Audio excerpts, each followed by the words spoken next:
Yes, so we're finally here. I was supposed to do this last week, this reaction video. I haven't even like physically looked at the video at all. This is the first time, but this was like pretty internet breaking kind of because we've been waiting for some real legit updated gameplay instead of a trailer that happened 2 years ago. You know what I mean? But anyway, without further ado, we are here live. We're gonna do a reaction video to the Hogwarts gameplay showcase. Hopefully, I don't get DCMA'd or DMCA'd or whatever because of the music. But yeah, I haven't even checked out the showcase, and I want to see what it's about. You know what I mean? I love Harry Potter. Hogwarts is dope. I remember going to what was it? Disney World and like or excuse me, I went to Disney World in Florida, but we went to Universal Studios in Hollywood, in North Hollywood, and they had like a whole Harry Potter like spot that we kind of walked through. I didn't like really go through it too much, but we seen the car that Ron Ron's dad gives to Ron, or it's it's the blue car that they fly in and everything. I have a picture of that, and then you could see like Hogwarts, but Hogwarts is on this little mountain, and it's like a miniature Hogwarts. It's not a huge freaking to scale school of Hogwarts, but it was pretty dope. But anyway, I watched the movies, I read the books and everything, grew up on this stuff. Love it very much. Been waiting a long time for this. I think I heard about this game like years ago that this was going to come out, and I was kind of expecting something like this to come out anyway. Um, so yeah, I hope you guys enjoy this. I hope I don't get DMCA'd because I guarantee there's going to be some kind of music in here. I'm going to be quick and ready. Hold up. Yeah, see exactly. That's how they're going to get you. Right for that music right there. Yeah.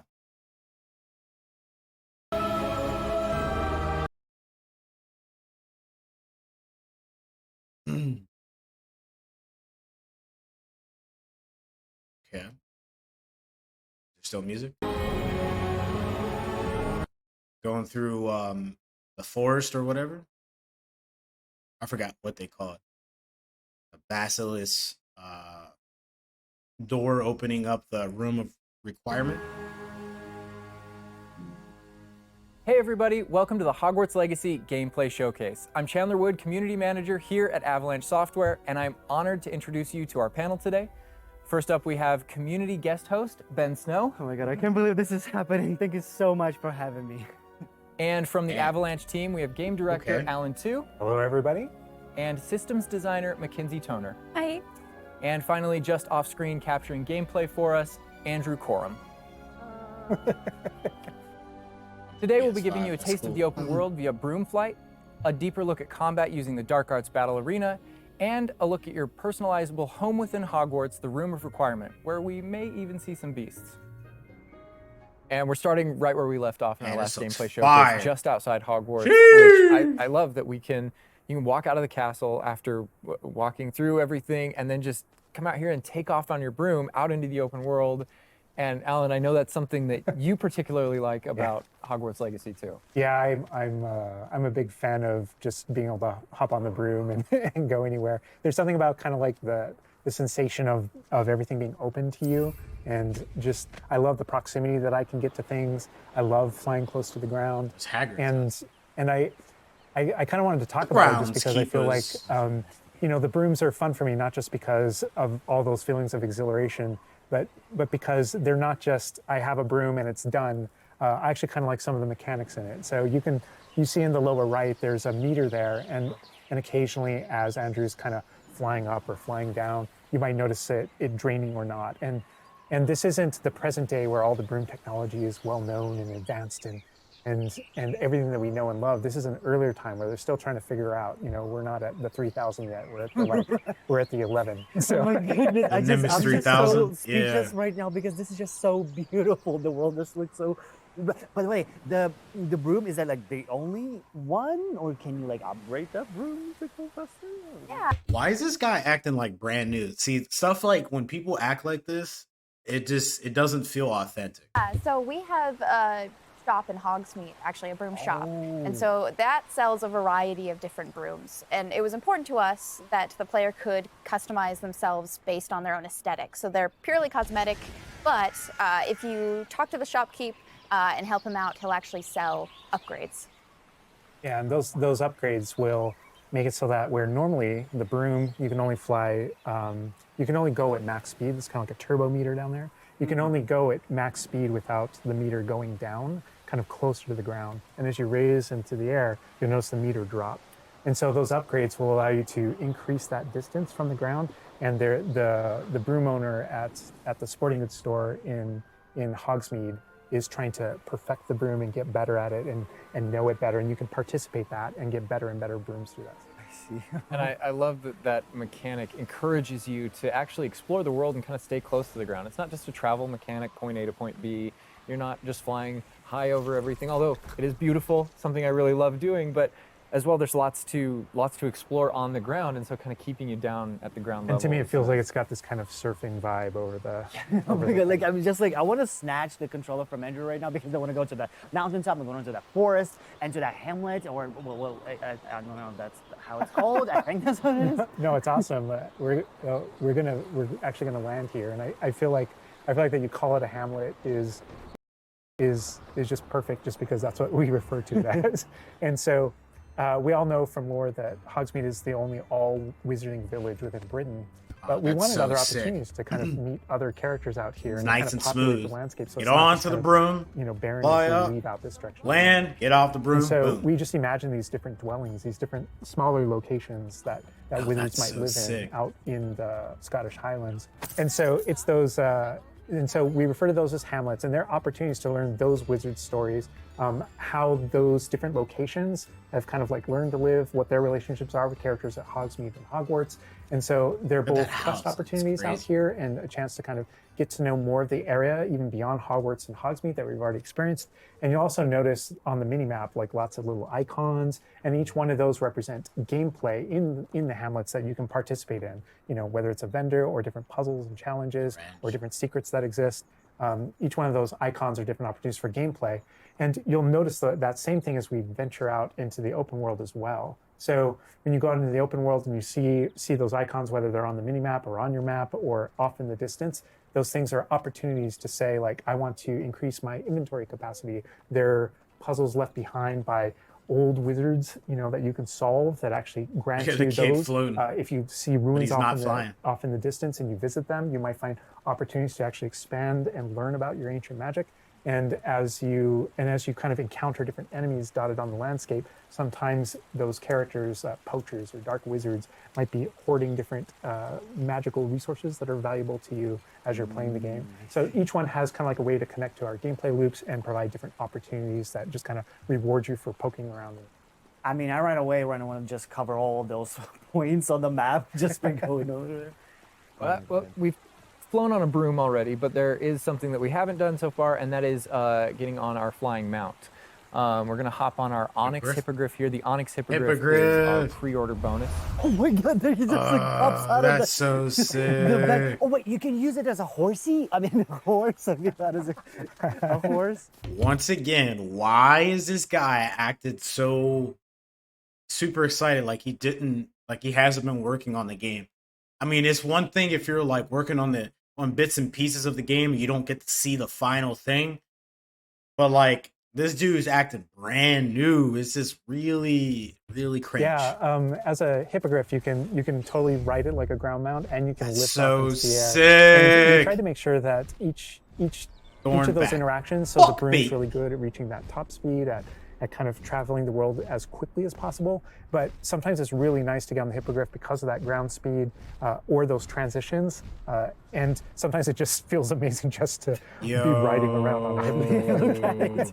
Yeah, it really is kind of like, I don't know, it's a great feeling being on it. And it's a great feeling managing those transitions, kind of going from run to fly and just being able to go wherever you want. And we tried to make sure that each one of these things that you can interact with have a unique identity and a reason for being.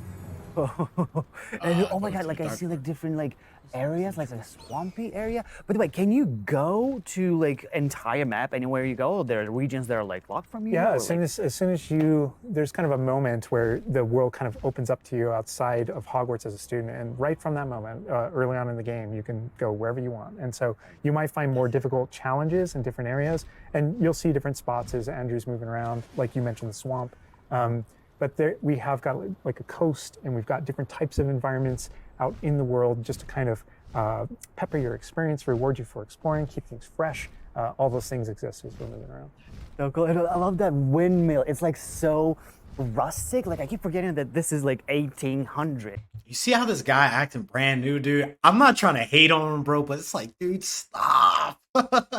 Stop, bro.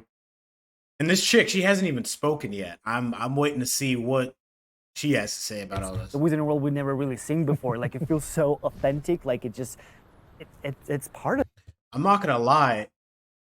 It must have been a very interesting time to be at Hogwarts because they don't allow students to go outside of the grounds.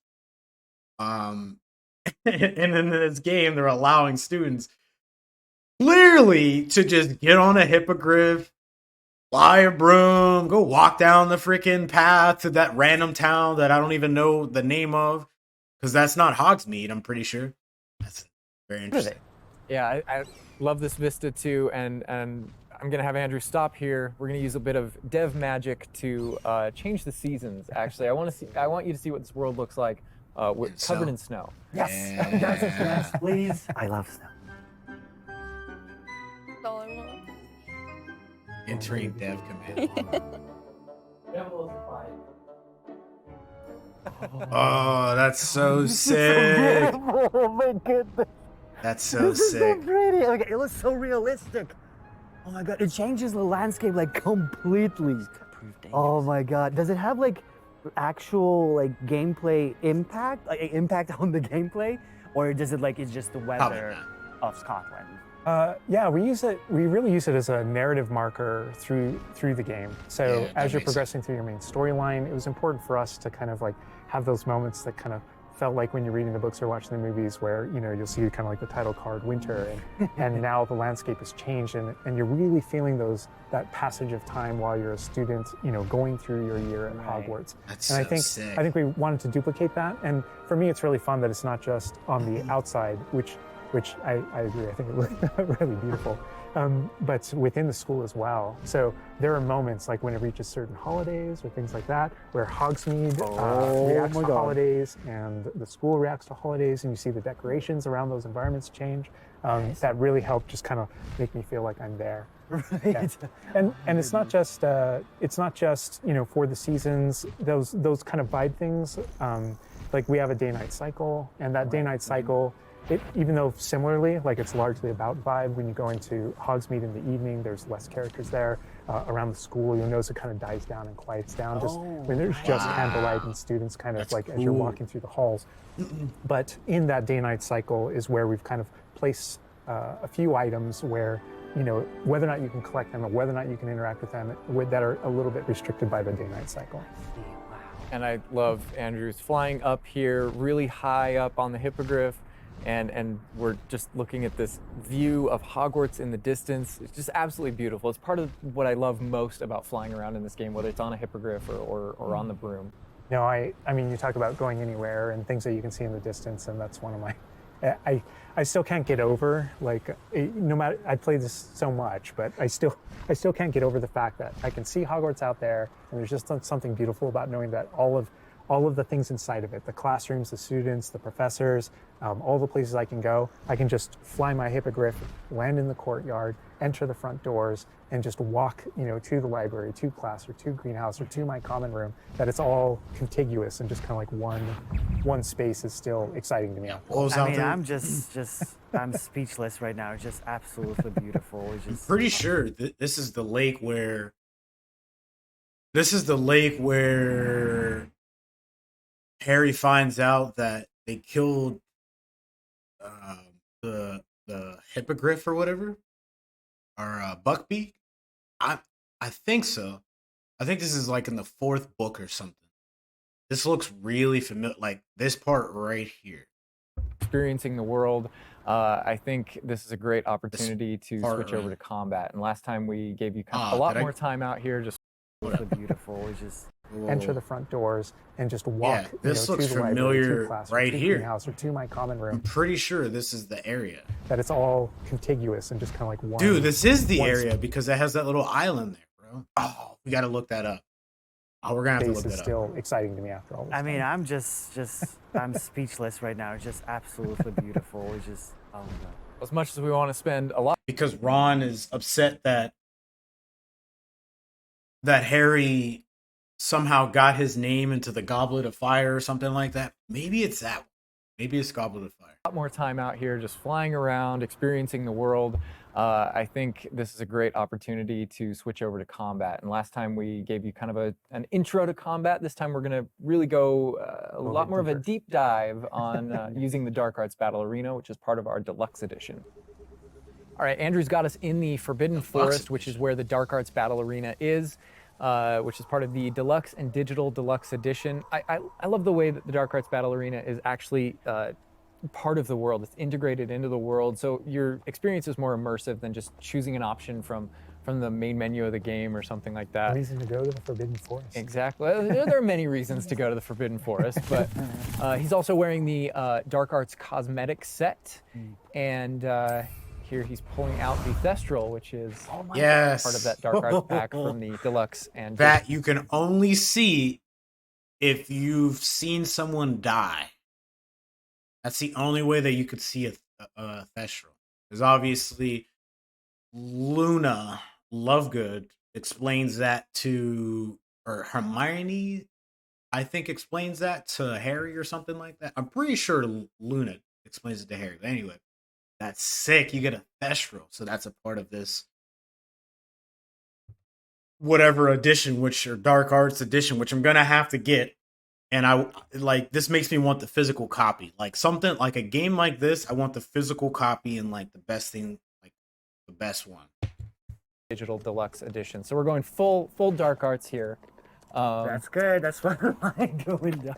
But I like this battle arena. It is a great place to show off really combat in a big way because it unlocks some interesting abilities for you and allows you to really play around with combat in a deep way. And is this like the only arena like this in the game where you can like practice? Yeah, so in the base game we have 2 combat arenas normally, and so everyone has access to those. And each of the combat arenas are an opportunity to kind of just go through a difficult combat challenge, fight through multiple waves in order to earn a different cosmetic for your character and add that to your collection. In the case of that's no different than the Dark Arts Battle Arena. That's also true, the combat arena. But one of the things that we're excited about in the Dark Arts Battle Arena that people can do is you come in preloaded with different abilities. So the unforgivable curses are something that everyone's going to have access to through the base game and going to be able to earn, and they can make choices in order to kind of like add that to their repertoire, and they can also commit to that down with certain talents and things like that. When you play the Dark Arts Combat Arena, you actually have access to all those things as kind of like a way to test them all. And so it's a chance to kind of like tour and play with the Dark Arts and decide whether or not that is a path that you kind of want to go down. But yeah, everyone has the same ability to explore the Dark Arts. This is just kind of like a way of previewing. And again, a great place for us to show off combat in general. So I think we're gonna jump in here. Andrew's gonna start battling, and we can start talking about everything you're seeing on the screen. All right. They just about the cadavers right away. Oh my god. We're starting off strong. Oh my god. Starting off strong. Was that Kujio? Oh my god. That's so cool. Yeah, so that you'll notice right away, like when we used Avada Kedavra, that guy's health bar went from instant to 0, and we really are trying to honor the way Avada Kedavra works in the game, even in some pretty extreme situations. You'll notice that like the meter takes up a lot longer to a little kind cooldown. of build up as a way to kind of deal with its extreme power, just so that it's still fun to use. And then there's some ways that we'll probably talk about to adjust that. But I don't know. I don't know if there are things on the screen that you just have questions about. Well, like I see like little blue things popping from the enemies. Also, before like that sign, well, it's like, so in the community we call it the ancient magic sign. I don't know if that's how it's called. Yeah. In the game. So the community is astute. So on the development side and in player facing in the game, we reference that as your ancient magic meter. Oh, so it is ancient magic. That is, yeah. So as your abilities in the game keep growing and you become exposed to some of the secrets about your own kind of mystery and your own abilities, you start unlocking new powers. So one of those powers, you'll see the R1 button appearing throughout the game. That's an ancient magic throw, we call it, that allows you to kind of like draw an object to you and fling it at an enemy. Okay. But whenever you see the R1 or the L1 plus R1 appear over somebody's head, that's an ability to cast a very devastating and powerful ancient magic spell to do a ton of damage against a character. I see. And the way that manifests itself depends on the type of enemy that you're fighting. And you'll see a wide variety of enemies in here that are pressuring the player in different ways. You'll notice there's abilities that kind of bubble up under the player as he's fighting that force him to move. And there's different ways that we want the player to kind of move around on the battlefield. And that's actually a good link to the ancient magic meter in general. And the reason why I say that is because as you're doing different things in combat, you're protegoing and you're doing different abilities and you can kind of spec into it with your talents, there are different ways to get that meter to build faster and faster. But one of the most effective base ways to build up that meter fast, that way you can launch these devastating attacks whenever you want to, is to actually perform combos. So you see that combo appear, and it's almost like your emotions are building up, and then basically that builds up enough that you can attack someone. But as the combo meter builds up, at some point you strike someone, and a piece of their magic kind of falls out of them. You'll see these blue orbs in the game world, and there's something that only you can see in the narrative, in the world. And it's another reason to move around on the battlefield. If you can go up and collect those things and suck them in, they give big jumps to that ancient magic meter as well. We're talking a lot about spells and magic here, but I think there's another huge component of combat, and that is the tools that you can bring to combat as well to kind of change the way you play. And I think Mackenzie knows a lot about what's going on with the plants and potions. And so the tools are really interesting because they're basically like a prior investment. So you can bring the potions and the plants that you grow in the Room of Requirement to combat to essentially kind of help you defeat enemies a lot quicker and more efficiently. So some of the tools that you'll see here are like the rock skin potion. So that is something that basically covers your skin in this like rocky material that, reduces the incoming damage that you're receiving. So against big enemies, hard-hitting enemies like trolls, that's super helpful. Oh my god, he's just destroying. Nice. The troll just collapsed from whatever the kid. Obviously, we have the Wiggenweld potion as well, which increases your health. And then we have the focus potion. So when Alan talks about having to balance Avada Kedavra with a long cooldown, because obviously it's an instant kill, one thing that you can do is brew a focus potion, and that will increase how quickly your cooldowns regain. Right. There's just so much like versatility, like the character is doing to the troll right now. Like he's just bouncing around the arena. He's like nuts. And the troll makes him move around too, looks like. And I love that our plants are violent. Yes, and so that's like when we're talking about the setup of the arena, you also have plants that you can fight with. And so we have things like the venomous tentacula that you can put down, and it acts like a turret, and it just kind of shoots enemies around the battlefield. That is so cool. This is like a truly like Hufflepuffian way to approach the battle. Yes. No, that was super important to us, that there were these like multiple ways. And so you can see there's a ton of different things you can use. The Mandrake is one, so you can pull it out and stuns with its like piercing cry enemies in a radius. And another thing I want to call out that we're seeing on the side of the screen here is these dueling feats, which I love because I love anything that prompts me to play a game in a different way, a unique way. I don't want to get stuck in my style, you know?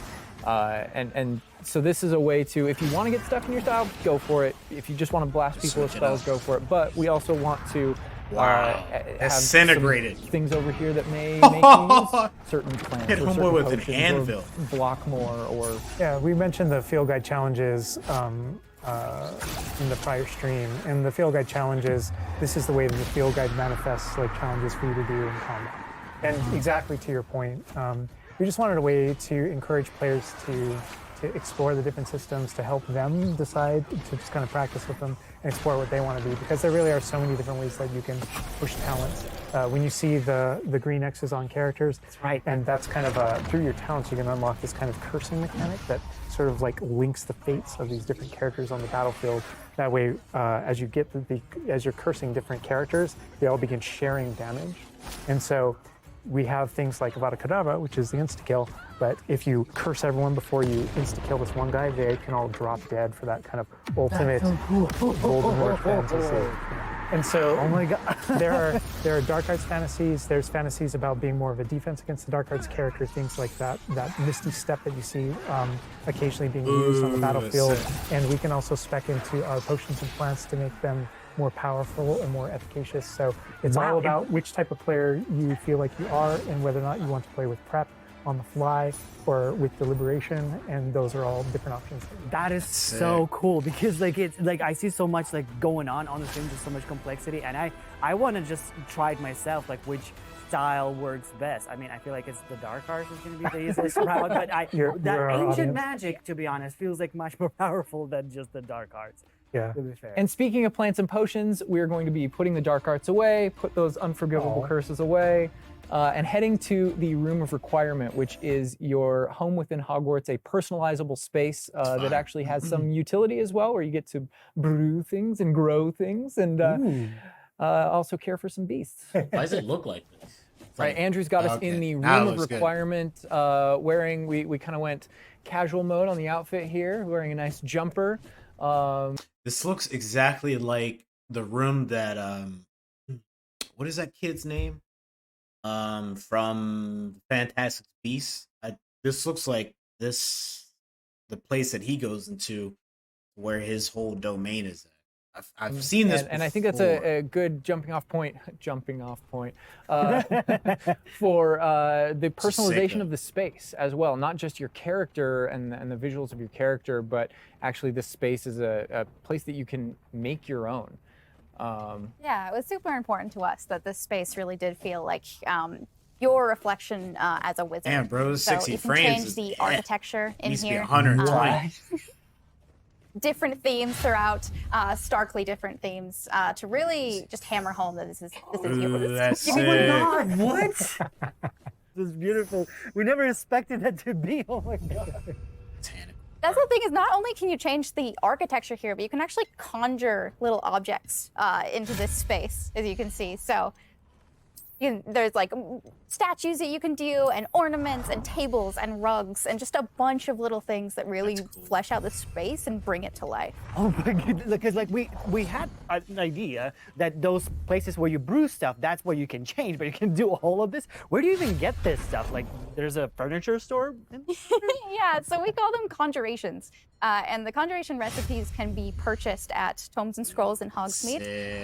But also, as you engage in different types of gameplay throughout the world, you'll be rewarded with different objects. That's so cool. And you change color? You can change the color, you can change the size of it, and you can place What? it basically anywhere. Look at Oh my that. god, it's so tiny. That's sick. It's like for Baby Niffler.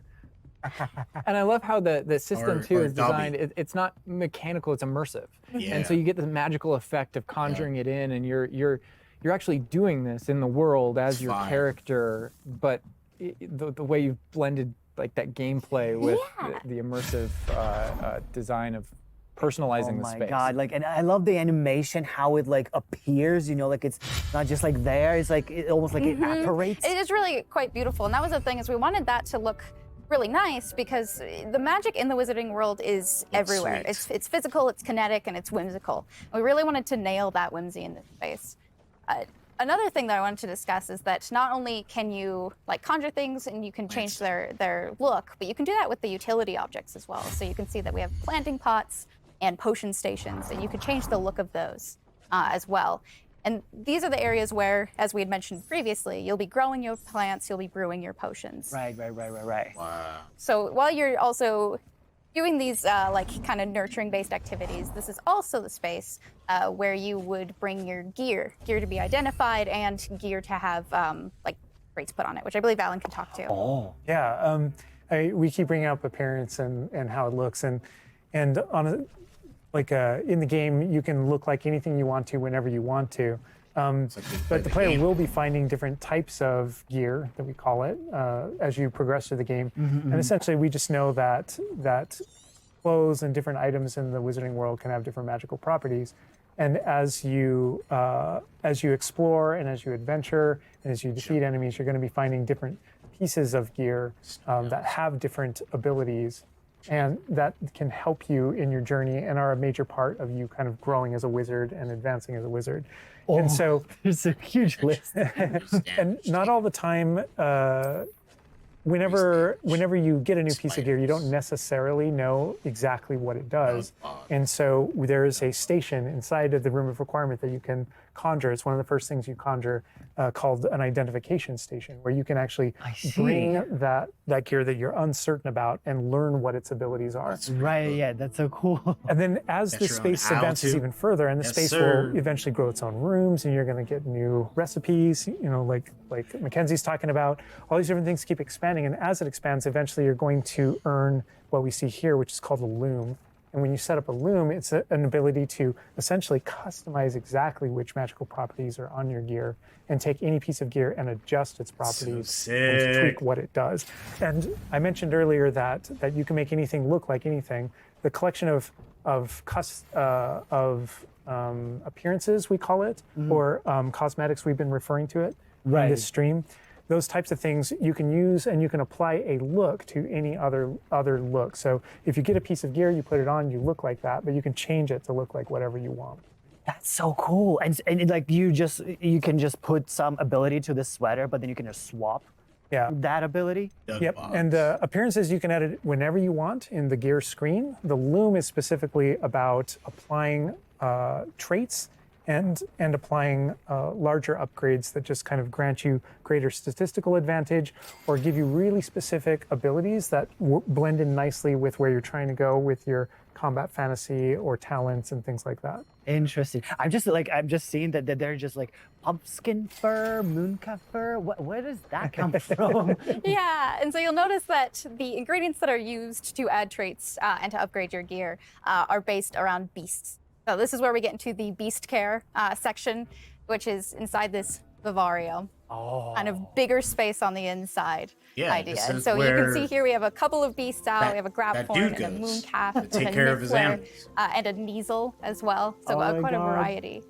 Oh my God, he's just like a... This is literally from that movie. They're so cuddling. Oh my God, they're together. Oh, that's so cute. They're adorable. And so part of beast care is petting them as well, but feeding them too. And so once you do those things, that's when they feel safe enough that they'll give you their magical ingredients. So mooncalf fur, niffler fur, etc. That can then be used in your gear. That is like so like intuitive, because like that makes sense, because when you touch the animals, you get some fur leftovers. That's so... Niffler just loves stealing shiny coins. Yeah, we really want to hammer home the fact that this is like a home that you're making for them. So in the overland, you can find these beast dens and rescue these beasts. Part of doing so is crushing them and feeding them food as well, and to build that relationship with your beasts. In addition to be able to care for beasts, you can actually conjure things in this space as well. The house, the cottage. Yeah, right.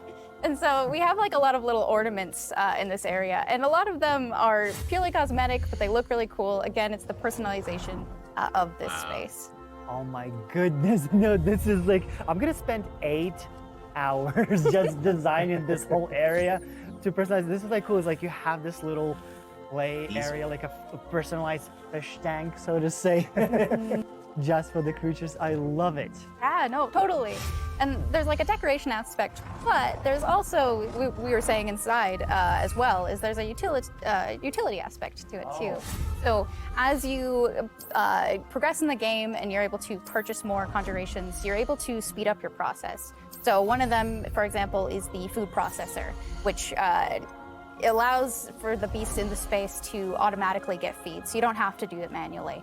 And so you're really building the progression for yourself here.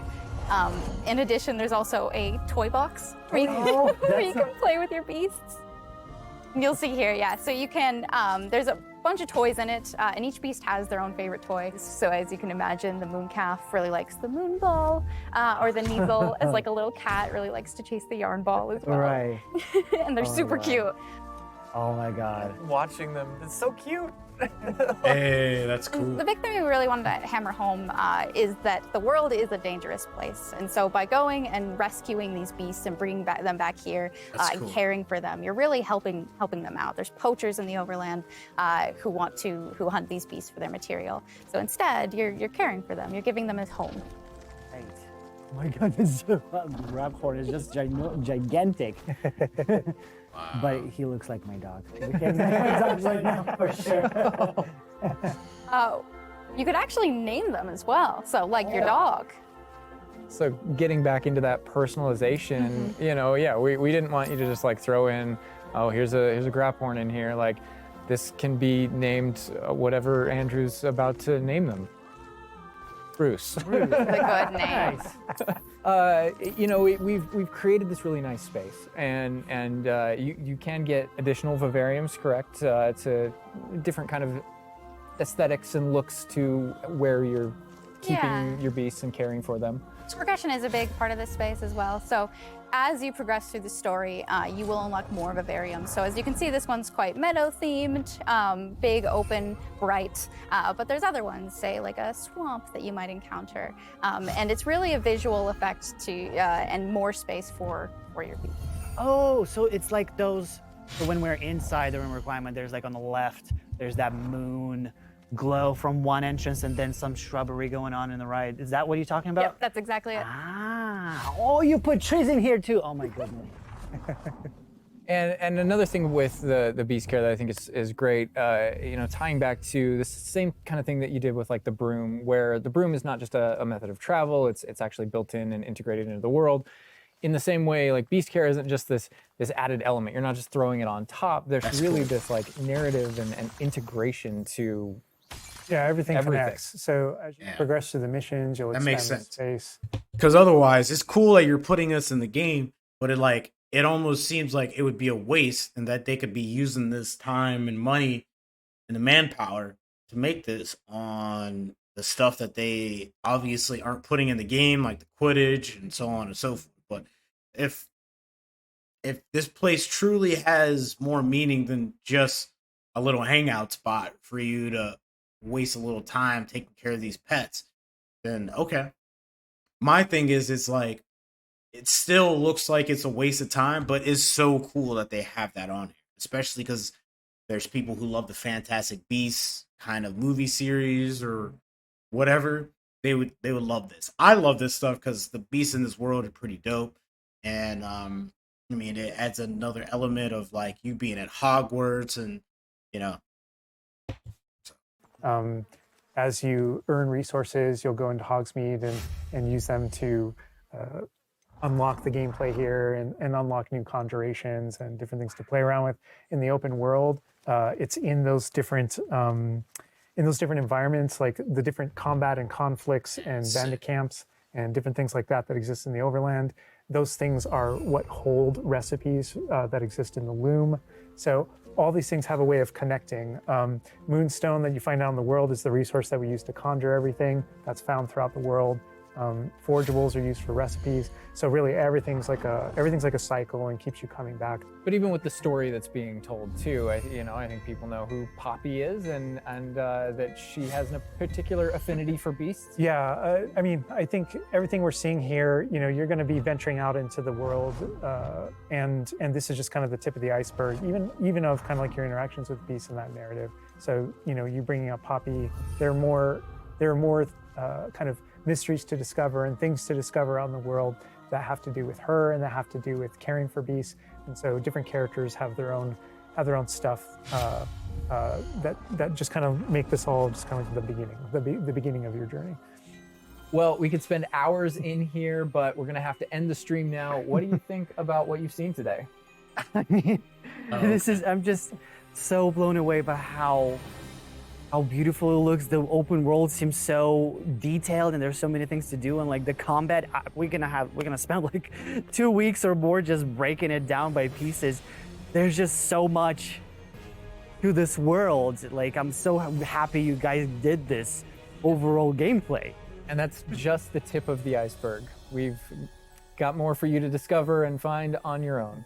Thank you so much for being here. Thank you for watching. Hogwarts Legacy is available for pre-order now. It releases February 10th with 72-hour early access for owners of the Collector's, Deluxe, and Digital Deluxe Edition. We're gonna wrap things up, but first we've got a little surprise for you. Bye.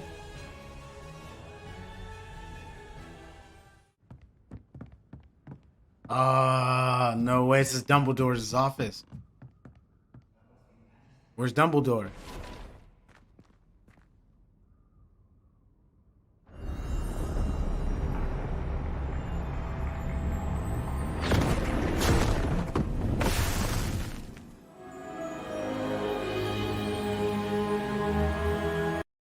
Dude, that's sick. That was pretty dope. Shout out to J.K. Rowlins, man. Shout out to J.K. Rowlins. This is dope. That seasonal change and holidays, the show change is freaking amazing. I hope we get to see Hogwarts with Halloween and Christmas decorations. That'd be sweet. I like how it goes from flying to torturing Cruciatus decoration. So cool. Not only they captured my interest, but now they have my full attention and my fault. I'm not the biggest Harry Potter fan like that, but after seeing the developers put so much passion and love in this game, it makes me so hard not to get it. This looks absolutely stunning, especially the customization of your room. So badly love the commentaries, personality, perfectly reflect Hogwarts houses that their outfits present. Oh, I didn't even notice that. I really didn't expect them to have Ivada Kedavra. I can't even pronounce it. It's supposed to be abracadabra, but an insta kill. But they did. I like that. They're staying true to that. That's cool. Yeah, it's not like they're gonna have that, and then you're hitting, then you get the first hit in, and the guy doesn't die, and it's like, but that spell is supposed to kill you with one hit. There is no double hits or triple hits with it. You're supposed to like instantly die from it. So they stay true to that. That's very cool.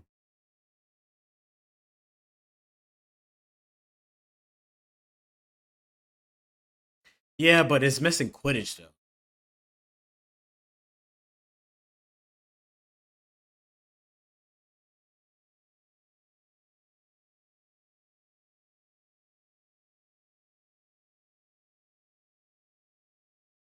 Yeah, it's pretty sweet.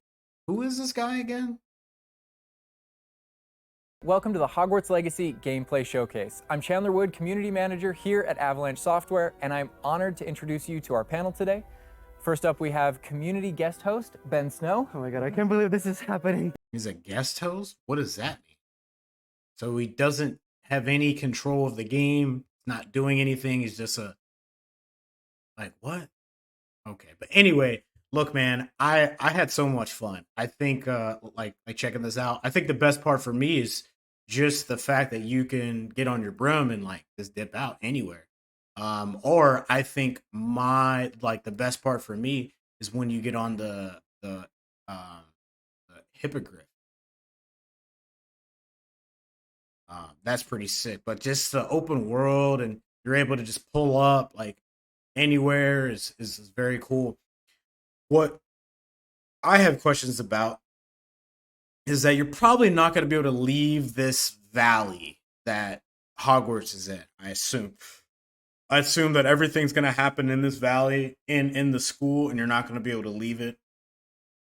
Are or maybe you will. I mean, they have port keys. Port keys allow you to go to different places, but it's like I guarantee if you can, those are going to be very linear boards, missions that they are going to go on. So I'm uh I'm interested to see if you can actually leave this place, which I mean, if you can't, I guess it's not that bad, but obviously the wizarding world, it goes beyond just this school though. You know, it goes all over the world. There's the thing is that there's kids with special abilities that are wizards and witches from all over the world. They get sent to this school to learn how to become a wizard and witch or whatever, sorcerers, to be able to sorcerers and sorceresses to be in their own community and to graduate from that school and then go out and work in the wizarding world to, you know. So it's like, what else happens from here? I want to see what Hogsmeade looks like. Will you get to go to Diagon Alley? What's up with like the story here? Like, okay, you play this character that goes to the school. What's I mean, what's going on? I mean, obviously we'll have to find out by playing the game, but what's the story to? I mean, obviously this is before Voldemort, pretty sure. This is before all of that, to my understanding. Um, so what's up with that?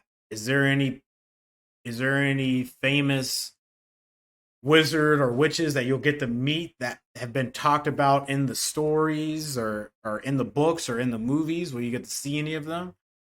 Um, I mean, you would have to see Dumbledore here, right?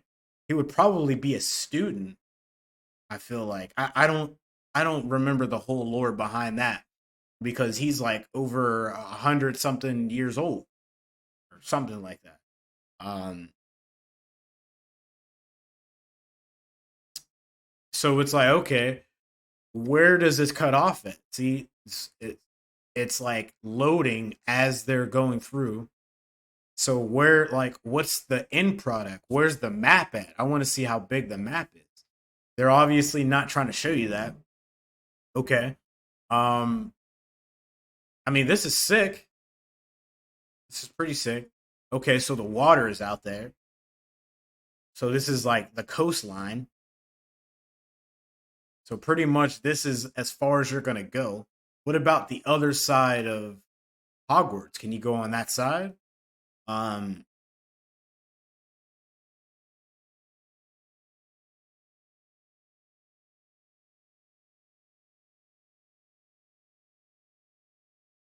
it's interesting that they brought in these mounts when you have a broom.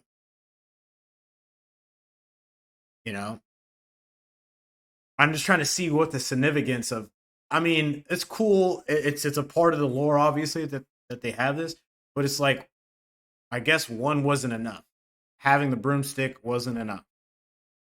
Um, like what benefit is this writing on a hippogriff do for your character, for you? But see how like Hogwarts is shown here. What's on the other side? Where's that huge lake at that you get to see in the Goblet of Fire? You get to go in there. Um, what are these balloons? These tethered balloons, or what's up with that? And you'll get to see like uh, this whole place, change through the seasons. Um, I really want to see what's up with like the other parts. Like this can't be just where the whole game goes. Like I understand it's called Hogwarts Legacy, I get it, but there has to be more to like this game and where they go. And I'm pretty sure this is the part, this is the area where Harry pulls up on Ron because he's throwing rocks. Or no, Harry is down here and Ron pulls up, but Hermione pulls up with them, and she does the whole messenger thing because they're not friends, or they're so-called not friends anymore.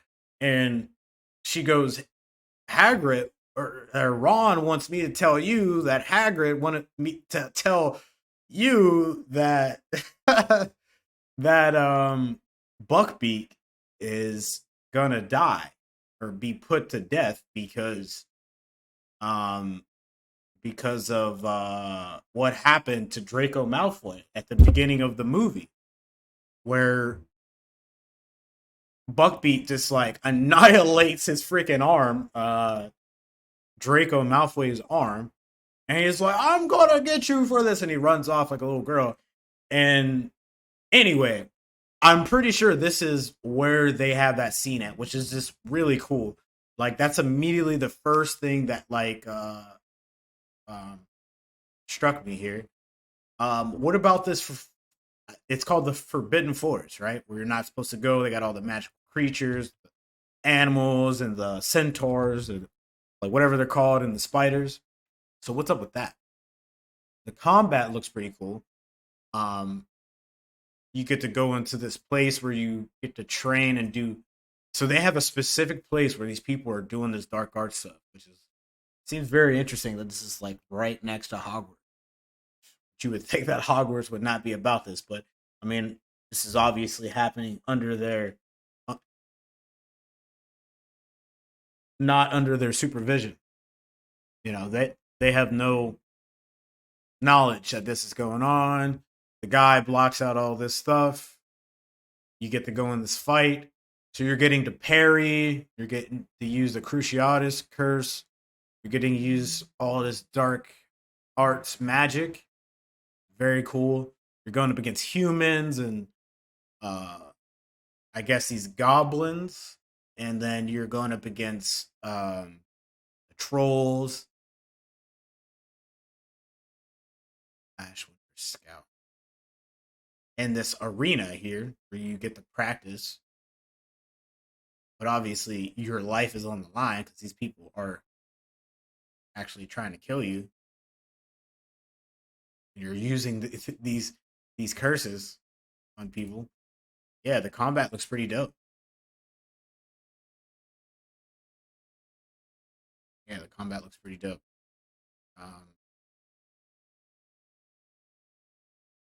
Going against the troll. The troll looks legit like the troll that went into the bathroom at Hogwarts. I forgot who put that troll in there. There's a whole thing. It's like who put the troll in here. I think it was Jenny. Jenny did it. She like led Jenny Weasley or whatever under the. She was being controlled by Tom Riddle, aka Lord Voldemort. She steals the book and or plants the book and everything like that, and this, and that. Interesting, man. But yeah, this is dope. The room of requirements. So where do these things? Like, where do these places go? It's cool that you can like change things on the fly, what color it looks, and everything pretty much has like a purpose here that you get to use. You get to make potions and plant things and change the dome here. Pretty dope. And then it's cool that you get to like upgrade your stuff because obviously it's magic and just like other games that allow you to upgrade weapons and gear and add different abilities and stuff. You get to do that on here, which makes sense. I wonder if you'll get the invisibility cloak or you'll get any of those potions that allow you to go invisible or turn yourself into an animal, so on and so forth. And this is cool. I think this is like the downside of it, where it's just like once you're not in school or learning or on adventure or anything like that, you could jump in here, take care of these animals. Allows you to like take a break from like the main stuff here. It makes sense.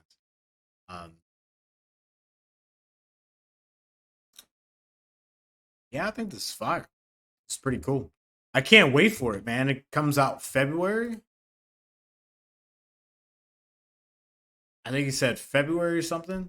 I can't wait, dude. We're gonna get like the best edition that you can, and then you get it 72 hours before. So best believe I'm gonna be live streaming this and getting this early because this is gonna be dope.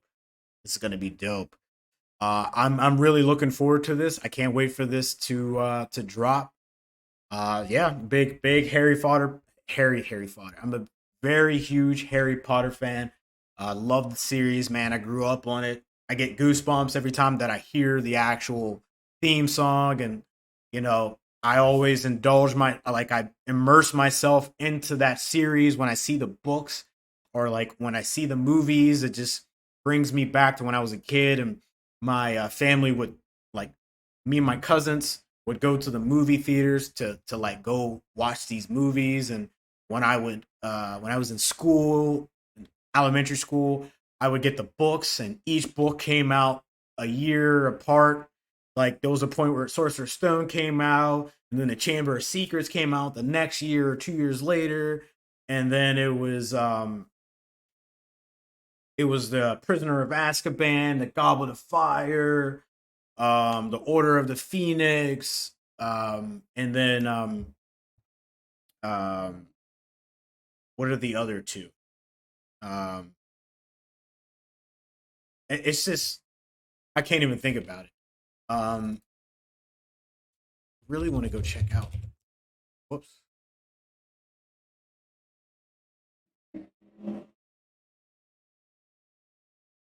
Really want to go check out.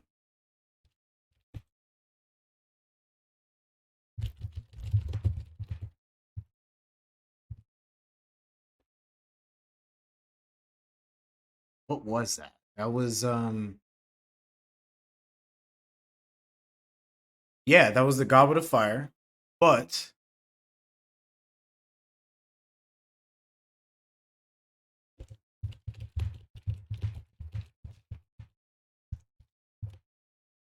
finds out about Buckbeak.